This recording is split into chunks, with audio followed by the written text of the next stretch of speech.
Hello boys and girls. Today we're going to be doing lesson 2.9, subtraction of multi-digit numbers. Our vocabulary today is going to include the word trade first, which is the method that we're going to use when we do all of your trading before you subtract. And then the other method that we're going to use, which is similar to what we did with addition, is partial differences. When we subtract from left to right, one column at a time, breaking that number apart, very similar to partial sums. So let's look at the trade first method. I have a problem that is 512 minus 364, and we're going to make sure that we are subtracting top down. And if when we look at the two numbers we're going to get a negative answer, we will trade. So for example, I have 2 minus 4. I'm going to get a negative answer if I do that. So I'm going to go ahead and go to the tens column, and I'm going to trade. And now my 12 becomes, or my 2 becomes a 12.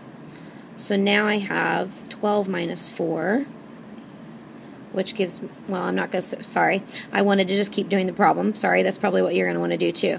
Alright, so now we're going to go to the tens column, and we look at 0 minus 6. I'm going to get a negative number once again, so I want to go ahead and do my trading first. So my 5 becomes a 4, and now my 0 becomes a 10. Okay, so I have 10 minus 6, so I'm okay there. And I have 4 minus 3 in the hundreds column. Now that I have finished my trading, I can go ahead and do my problem. 12 minus 4, it gives me 8.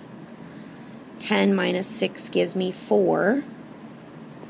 And 4 minus 3 gives me 1. And if I had done a ballpark estimate at the beginning, like I should have, I probably would have made that 500 minus 400 equals 100. And so I know that I'm in the ballpark because my answer that I got was 148, and that's still in the ballpark. Alright, so I'm good. Let's look at the next problem. I have 352 minus 164. So I'm going to look at the ones column first. 2 minus 4, I can't do that without getting a negative number, so I'm going to go ahead and trade. And now I have 4 minus 6 in the tens column. I can't do that without getting a negative number, so I'm going to trade once again. And now I have 14 in the tens column. 14 minus 6, so I'm okay there. And 2 minus 1 in the hundreds column, so I'm okay. Whoops, I forgot something, didn't I? This should have become a 12. Okay? So now I have 12 minus 4, which gives me 8. 14 minus 6 is 8. And 2 minus 1 is 1. Okay, and had I done a ballpark with this one, I would have made my ballpark 400 minus 200 equals 200. Okay, so I'm in the ballpark. My actual answer was 188. My ballpark was 200. I'm good to go. Let's look at the next problem. 84 minus 38. I'm going to go ahead and do my ballpark first because I should have been doing that all along. Let's do this. So 84 I'm going to change to 80.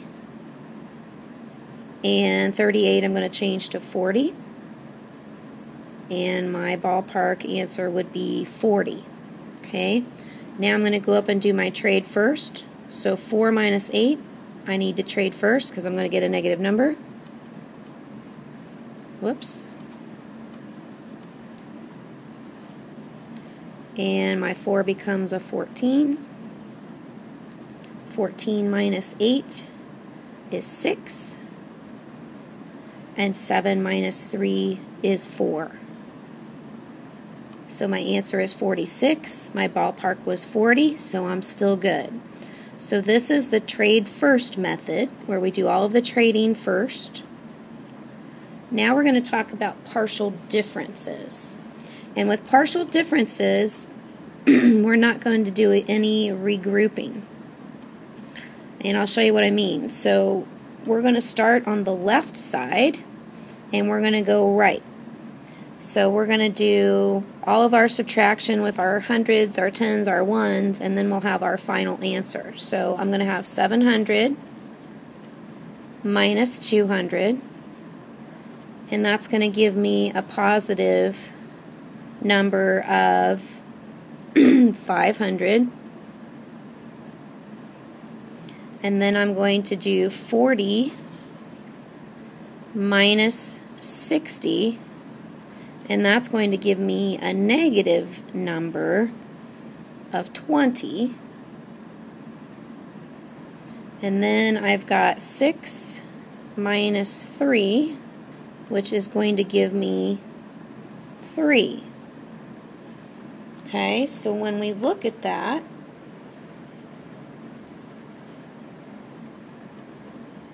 if we have 500 minus 20, that's going to give me 480.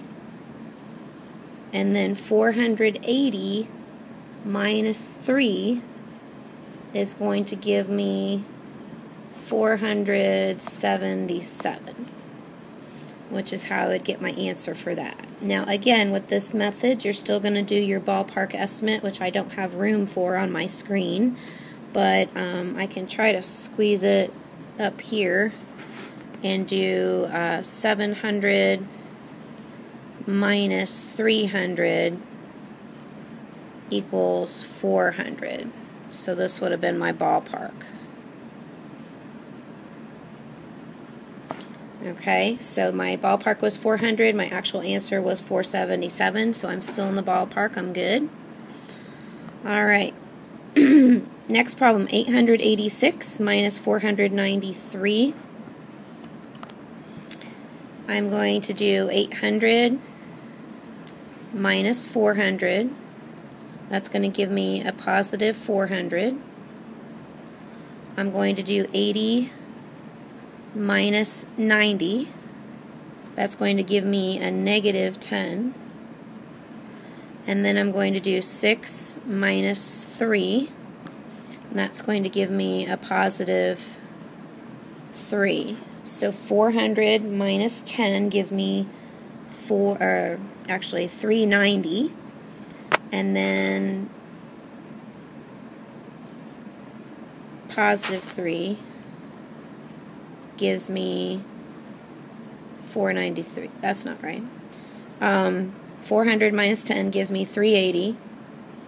And then 380 minus 3 is going to give me 377. Okay, if I had done a ballpark, which I should have, 886 is going to round to 900, and 493 is going to round to 500. So I have a ballpark of 400, and my answer was 377, which is still pretty close. So we're good. Okay, next thing I want to talk about is the game Subtraction Target Practice. And this is one of the games that you're going to play probably next week, unless you've gotten it to it this week. But with this game, you're going to use your number cards 0 through 9, 4 of each, and you're going to have a calculator. And you can actually play this by yourself if you need to, or you can play it with more people. But it's going to work on 2 to 3 digit subtraction. And what you want to do is try to get as close as possible to 0 without going below it.